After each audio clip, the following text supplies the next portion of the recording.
Kinakabahan ka ba kasi wala ka pang experience? Chillax lang, beshi. Hindi lang ikaw yan, and guess what? Meron tayong tips para dyan. Oo, gets namin, feels mo na dehado ka. Pero real talk, hindi lang sa work history umiikot ang hiring world, okay? Mindset plus diskarte equal panalo. Tip number 1, transferable skills. Baka di mo lang napapansin, pero madami ka ng skills, no?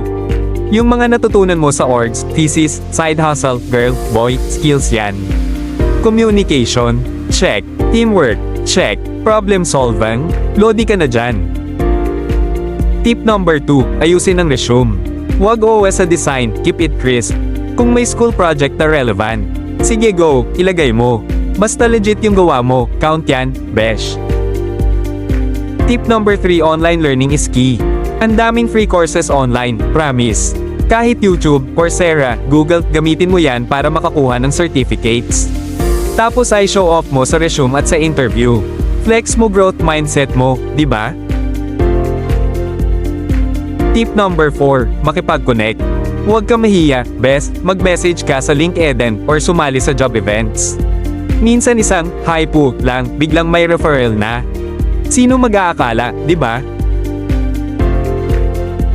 Tip number 5, apply pa rin kahit wala kang experience. 2 hanggang 3 years experience, daw. Eh ano ngayon? Apply pa rin. Baka ang hanap lang nila, yung may grit, sipag, at willing matuto. Malay mo ikaw na yon. Reminder lang, hindi mo kailangan maging perfect para magsimula.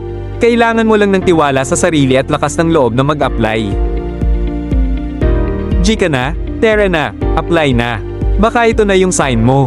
Let's build that career, kasama namin. Game!